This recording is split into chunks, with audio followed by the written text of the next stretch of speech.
গোটা অযোধ্যা নগরী সেজে উঠছে। নানান ঐতিহাসিক নিদর্শন, একই সঙ্গে সেখানকার নানান খুঁটিনাটি তথ্য জানতে পারছেন আপনারা। 22শে জানুয়ারি অযোধ্যার উদ্বোধন হতে চলেছে বহু প্রতীক্ষিত রাম মন্দিরে।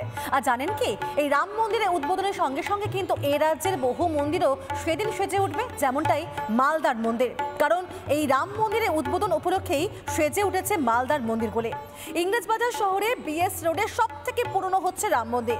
1985 সালে এই মন্দির স্থাপিত হয়। মন্দিরে মূর্তিগুলি শ্বেত পাথরের তৈরি, আর প্রত্যেকটা দিন নিয়ম মেনে সেখানে পুজোর আয়োজনও করা হয়। সেই ছবি দেখতে পাচ্ছেন। 22শে জানুয়ারি অযোধ্যায় রামলালার প্রাণ প্রতিষ্ঠা হতে চলেছে। ইতিমধ্যে রাজ্যের সমস্ত জেলার রাম মন্দিরগুলি সেজে উঠেছে।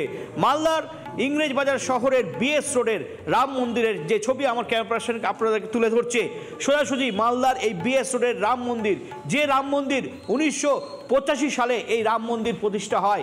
মালদা জেলার সব থেকে পুরনো এই মন্দির। 3টি মূর্তি কিন্তু শ্বেত পাথরের তৈরি। 1985 সালে এখানকার সমাজের মানুষরা তারা এই মন্দিরকে প্রতিষ্ঠা করেছিলেন এবং আজকে 1985 সাল থেকে 2024 প্রতিনিয়ত সন্ধ্যা আরতি, সকালের আরতি, অন্নভোগ সমস্ত নিয়ম নিষ্ঠা অনুসারে এই মন্দিরে কিন্তু পূজা পাঠ হয়। এবং প্রতি বছরই এই যে মন্দিরে রামনবমীর দিনও কিন্তু নানা রকম ধর্মীয় অনুষ্ঠান হয় এই মন্দিরে। 21 তারিখ থেকেই এই মন্দিরে সেজে উঠবে, অখণ্ড রামায়ণ পাঠ হবে, শুরু করে প্রদীপ প্রজ্বলন যে করা হবে। মালদা থেকে এই যে বিএস রোড, এই বিএস রোডের সব থেকে পুরনো মন্দির এই রাম মন্দির, সেই ছবি আপনাদেরকে আমরা তুলে ধরছি। মালদা থেকে ক্যামেরায় সুশান্ত সরকারের সঙ্গে দীপঙ্কর গোস্বামী, রিপাবলিক বাংলা।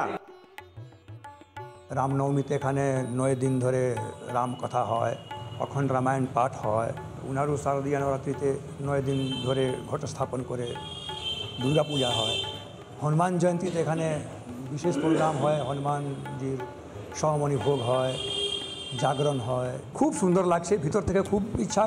কিন্তু আমি একটা রাম মন্দিরে একটা পুরোহিত, যাওয়ার ইচ্ছা আছে, যাব কোনো দিন, ভগবান যখন বসে গেলেন।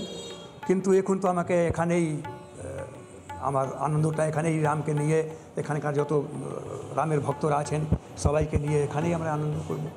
এখানেই আমরা সন্ধ্যার দিকে দীপযজ্ঞ করব। আমাদের এই মন্দিরে 21 তারিখ থেকে আমরা অখণ্ড রামায়ণ পাঠ, যেটা গোস্বামী তুলসীদাস দ্বারা রচিত অখণ্ড রামায়ণ পাঠ করব।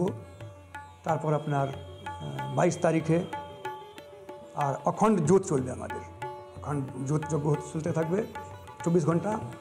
আর 22 তারিখে আপনার সভামণি ভোগ হবে, সব ভক্তদেরকে প্রসাদ বিতরণ করা হবে। সন্ধ্যার দিকে আবার দীপাবলি